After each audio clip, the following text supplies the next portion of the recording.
I wanted to share with you what I did to deal with my depression and deal with the feelings of depression that I had. Let me say that the feelings of depression that I had a couple of years ago, and honestly, I'm still working through, right? Because I mean, it's a process, right? And also, let me just couch this video by saying, look, I'm not a doctor, I'm not a licensed clinician, I'm not a psychologist or psychiatrist or any of that. This is just my own personal experience dealing with my feelings of depression. If you are feeling depressed, please contact a professional, your primary care physician, so he can give you a referral to somebody that he trusts or she trusts, so that you can get the appropriate help for your situation. A couple of years ago, I was suffering from what I thought was maybe a midlife crisis or some, feelings of depression. I wasn't where I had planned to be when I hit this age. I'm 51, and I had plans to be a multimillionaire. I had my goals, my vision board. I had plans to be in a completely different place. And when I didn't get here, when I wasn't manifesting what I had visualized and set my goals for, it really put me in kind of a tailspin. I felt like I had wasted my whole 40s. I felt like I wasted 10 years of my life, and I was just feeling really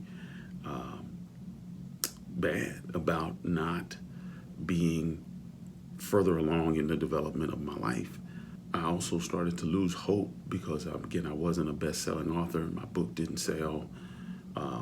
My content's not catching. There's just a whole bunch of things in my life that weren't meshing the way I thought they should. And so I felt shitty about that. I felt really bad about it. And feelings of depression came. Now, let me say, right, notice I said the feelings of depression, because that's all they were. I personally did not have any biological imbalance, right? I didn't have a hormonal issue. My testosterone wasn't low. I didn't have something that needed to be addressed biologically. Now, I also went to see my PCP, right? I went directly to my, primary care physician, and I said, hey, man, this is how I'm feeling. I think I may be going through a midlife crisis. I need you to check my testosterone because maybe I got an imbalance. I'm at that age where those things start to happen, become an issue. So I had them do a full panel of blood work and to check all of my biology. And once I ruled out that it wasn't a biological issue, then that's when I said, okay, if it's not biological, then it's got to be psychological. It's got to be my mindset and what I'm thinking and how I'm thinking. So that's when I started seeking out professional help, and I started seeking out therapists and counselors. So I got a referral from him to go see a psychologist. And long story long, three counselors, psychologists later, in a year and a half in therapy, on and off. And also, as I was doing that, I was continuing my own research and practice and study into personal development and positive psychology and neuroscience and metaphysics and spirituality and developing the mental toughness, because that's ultimately what it came down to for me. Is I did not have the mental toughness and the coping skills to deal with the cycle of life that I am in and going through. And that was the trigger. Again, there was no one thing that was happening in my life. It was a multitude of things. And what I realized for myself was that the coping skills that I had developed in my 20s, 30s, and 40s were not sufficient for my 50s, right? And so because I had spent the last 10 years kind of in the comfort zone, right? I spent my 40s to my 50s in the comfort zone, right? Again, you can see the pictures and you see me and the wife traveling the world in exotic locations, and I have a lovely wife. We have a great relationship. We have a great upper middle class life. And what the mistake I made was I got comfortable. okay? I got comfortable. I allowed myself to say, you know what, Dave, look at, man, you've reached. Why are you tripping? You come from the east side of Garland. You done come up. You got the nice big house and a nice community. You got a nice car. You got nice things. You can get what you want. You can eat the way you want now. You have no worries. Just chill. Enjoy the fruits of your labor, right? That's was part of what I was saying to myself. Now, the problem with that is my definition of happiness is consistent with what Earl Nightingale said when he described happiness as the progressive realization towards a worthy goal. You get that? The progressive realization towards a worthy goal. What he's saying is, it is not the attainment of the goal that makes you happy. It is the journey along the way, the progressive realization of that goal, which brings you joy. Because as you move through life headed toward this worthy goal, there's all of this growth and experiences and life that happen to you that you enjoy, that you relish, that you appreciate. The people along the way, the things you learn about yourself and about life, the enlightenment of pursuing something is what brings you happiness. And so if you remember what I said, once I achieved all of this comfort and this upper middle class lifestyle, I said, let me just enjoy it. So I didn't set any new goals.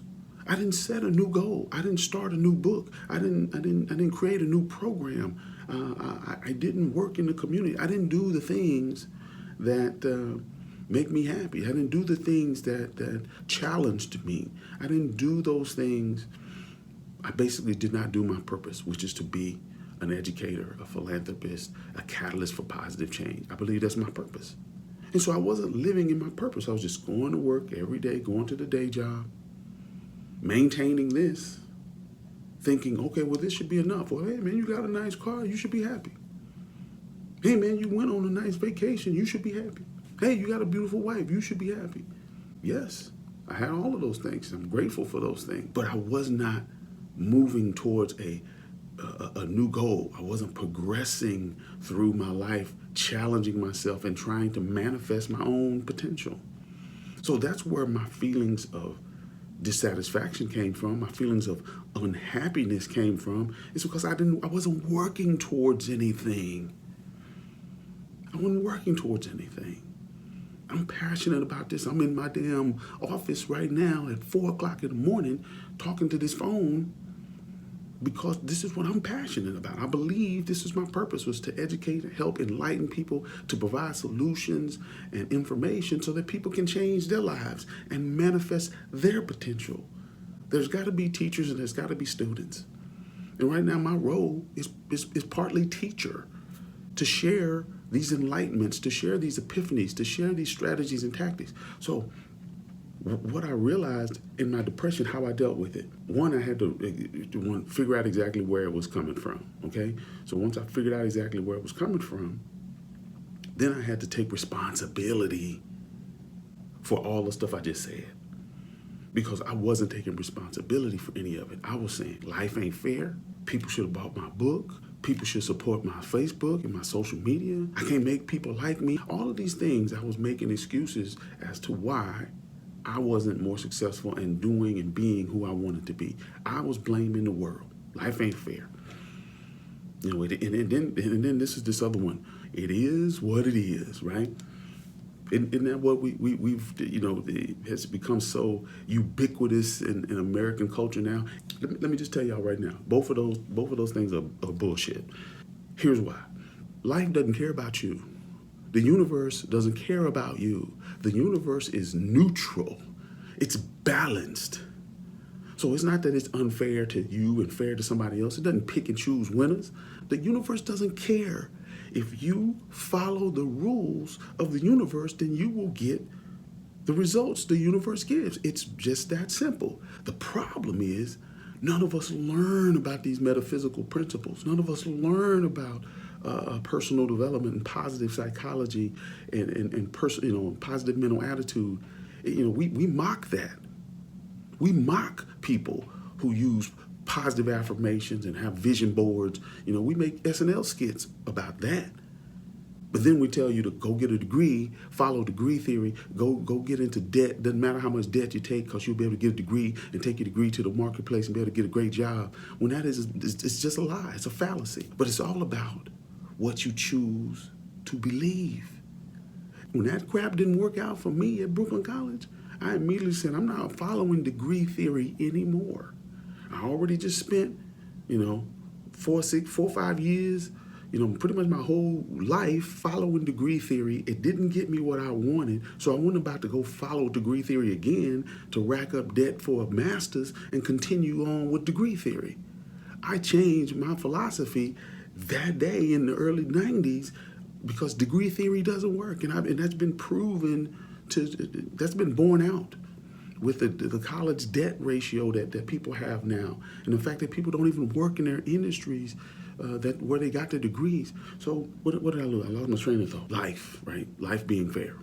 Getting back to these two big mistakes. Life isn't fair, and it is what it is.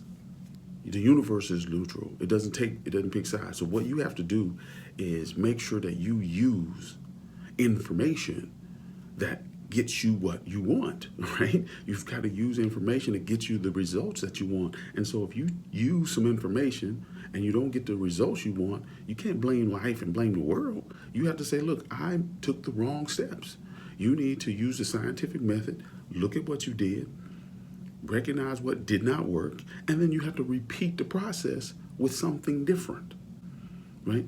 That's the process. You learn, you try, you fail, you repeat. That's what you have to do. Take responsibility.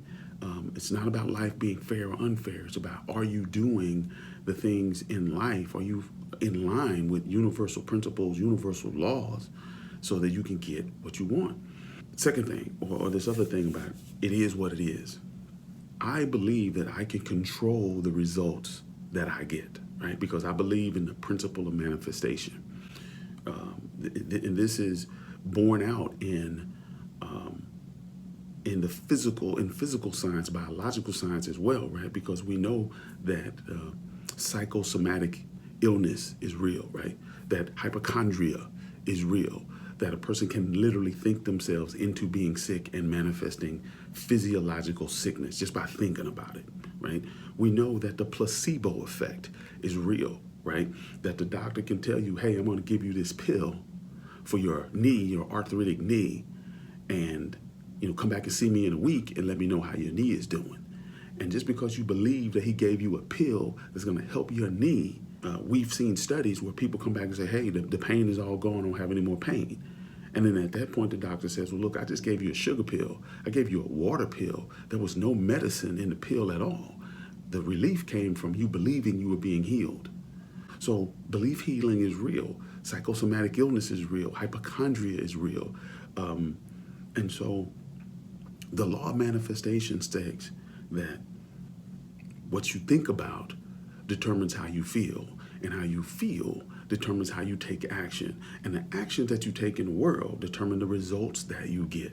And the results that you get go back and reinforce and bolster what you believed in the first place. So that loop can be virtuous or it can be vicious. It's all dependent upon what you choose to believe, right? All dependent on what you choose to believe. If you believe that you can't, you won't. And we know for a fact from all of the people that we hold as high achievers and successful people in our society, all those people talked about how they believed when other people didn't believe, right? And it was only their belief, their discipline, their willingness to try again when they failed is what put them over the top and put them into the category of high achievers. People who overcome adversity, people who become successful. So you need to understand that it isn't about life being fair. It's about you understanding how life works so you can get in alignment with how life works so you can then get the things that you want out of life. So that was the first thing that I had to do, was accept responsibility for where I was with my depression or with my feelings, because I was feeling depressed. Why? Not because I was getting some kind of hormonal imbalance with my physiology. It was totally psychological. It was totally me feeling like a victim and feeling sad and then wanting to hold on to it, right? We feel justified to hold on to our grievances and hold on to our pain. It's horrible, man. It's a horrible situation. Hopefully, this information will resonate with somebody. So hopefully, this information, I know I'm not the only one going through these kind of things, right? So that's why I share this information. Is I want to make sure that, again, people don't make the mistakes that I make. And if you can learn from my life experiences and learn from my successes and my failures, then I tell you, it's all for the good, right? It's all for the good.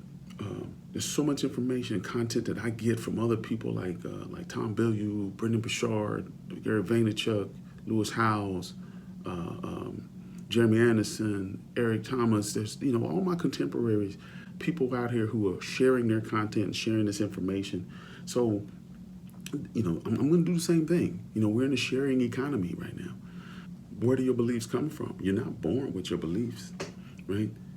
You're not born believing what you believe. You have to learn those things from this environment, from your family, from your parents, from your friends, from your church, from your school.